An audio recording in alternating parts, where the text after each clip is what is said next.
인공체장과 관련해서 당뇨에 대해서 말씀드리겠습니다. 혈당 수치가 높은 상태로 오랫동안 계속되면서 결과적으로 심각한 합병증을 유발하는 그런 병인데요. 성인 실명과 그 다음에 만성신부전, 그러니까 콩팥이 망가지는 그 만성신부전의 첫 번째 원인이 이 당뇨입니다. 그래서 이제 혈당 수치를 평소에 여러 가지 방법을 이용해서 낮게 유지하는 게 이런 합병증을 예방하는 방법인데요. 제1형 당뇨의 경우 주로 어린이나 청소년들이 많이 갖게 됩니다.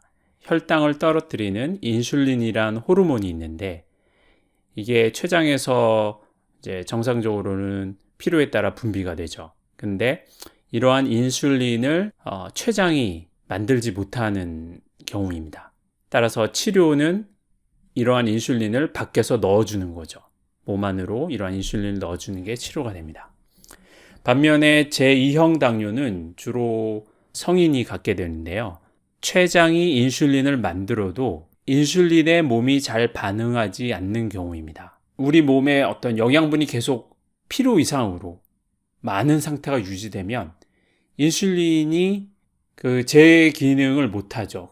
이 경우는 이제 식사나 운동이 1차적인 치료가 되고 그 다음에 약물을 사용하는 것이 2차적인 치료가 됩니다. 이 약물에는 인슐린이 포함될 수도 있고요.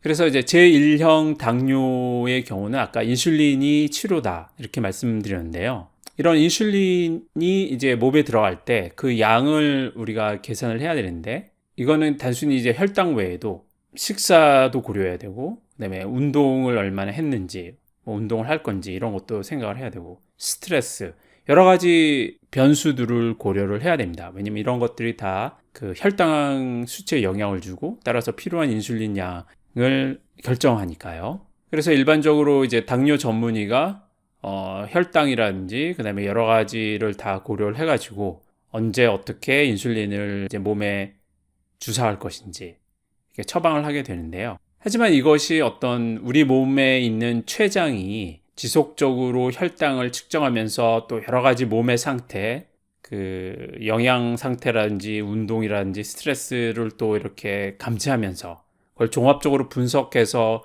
인슐린을 또 지속적으로 내보내는 그것과는 비교할 수가 없겠죠. 보통 혈당 관리를 할 때 혈당을 하루 몇 번, 인슐린 주사를 하루 몇 번 이런 식으로 하기 때문에 실제 우리 몸의 췌장이 하는 것에는 많이 부족합니다. 그래서 이제 적은 혈당 측정 횟수, 예상치 못한 상황, 그 다음에 또 사람이 계산을 잘못할 수도 있죠.